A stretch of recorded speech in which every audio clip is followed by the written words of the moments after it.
સ્વાગત છે।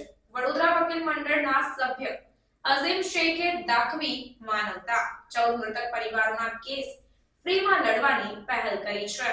વડોદરા શહેરના હરણી લેક ઝોન ખાતેના હોડીકાંડના બનાવમાં કુલ 14 નિર્દોષ લોકોએ જીવ ગુમાવ્યો છે।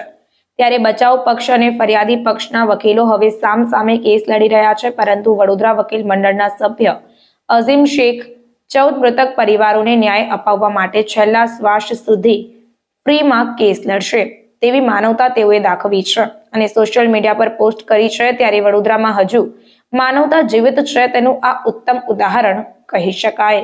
દર્શક મિત્રો, 18 જાન્યુઆરી એટલે કાળો દિવસ તરીકે હવે એને ગણવામાં જ આવશે, કારણ કે જે હરણી બોટકાંડ થયો છે તેમાં 14 જેટલા માસૂમ બાળકો અને 2 શિક્ષિકાઓએ પોતાનો જીવ ગુમાવ્યો છે।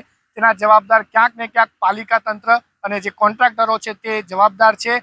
ત્યારે વડોદરા શહેરની ઘણી બધી સંસ્થાઓ છે, ઘણા બધા લોકોએ પોતાના યથાર્થ પ્રયત્ન મુજબ જે પીડિત પરિવાર છે, જે લોકોએ પોતાના બાળકો ગુમાવ્યા છે, તે લોકોને પોતાની યથાશક્તિ મુજબ મદદ કરી છે અને શ્રદ્ધાંજલિ પાઠવી છે। ત્યારે વડોદરા શહેર વકીલ મંડળના એક વકીલ છે અઝીમ શેખ, જેઓનું નામ છે, તેઓ એક અનોખા અંદાજમાં જ જે પીડિત પરિવારો છે તેમની વારે આવ્યા છે। કઈ રીતના મદદ કરશે એ વકીલ, તે આપણે સંપૂર્ણ માહિતી એમની પાસેથી જાણીશું। જી સાહેબ, આપ પીડિત પરિવારની વારે આવ્યા છો, કઈ રીતના મદદ કરશો અને આ જે બોટકાંડ થયો છે શું કહેશો એને લઈને? આ ગત રોજ 18 જાન્યુઆરીના રોજ જે હરણી બોટકાંડ થયું એ ખૂબ જ દુઃખદ ગણાય આખા વડોદરા વાસીઓ માટે।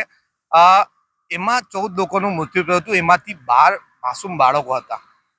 પોલીસે એની કામગીરી દેખાડવા માટે એક ફરિયાદ દાખલ કરી, 18 આરોપીઓને આરોપી બનાવ્યા, એમાંથી 9 થી 10 લોકોને આરોપી તરીકે એમને અટક પણ કરી અને નામદાર કોર્ટ સમક્ષ રજૂ પણ કરવામાં આવ્યા।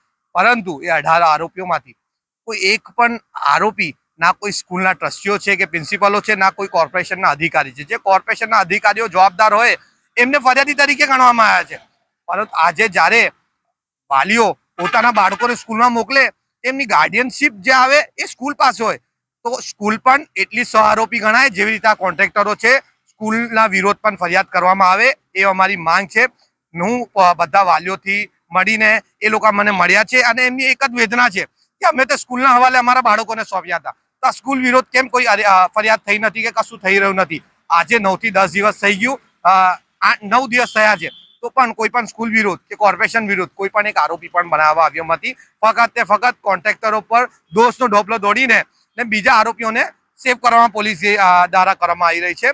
તો હું અઝીમ શેખ આ વાલીઓ સાથે ની વેદના સાથે હું એમના માટે સ્કૂલ અને કોર્પોરેશન વિરુદ્ધના કોર્ટની અંદર અરજી કરવા માટે કે ફરિયાદ કરવા માટે તૈયાર થયો છું, એ પણ નિષ્પક્ષે કોઈ પણ પૈસા લીધા વગર। દર્શક મિત્રો, આ હતા વડોદરા વકીલ મંડળના અઝીમ શેખ। તેઓ દ્વારા જે પીડિત પરિવારો છે તેમના પરિવારને ન્યાય મળે તે હેતુસર નિષ્પક્ષ અને નિઃશુલ્ક એટલે કે એક પણ રૂપિયો ફી લીધા વગર તેમના કેસ લડી આપવા માટે સક્ષમ છે અને એક નવતર પહેલ તેઓ દ્વારા કરવામાં આવી છે।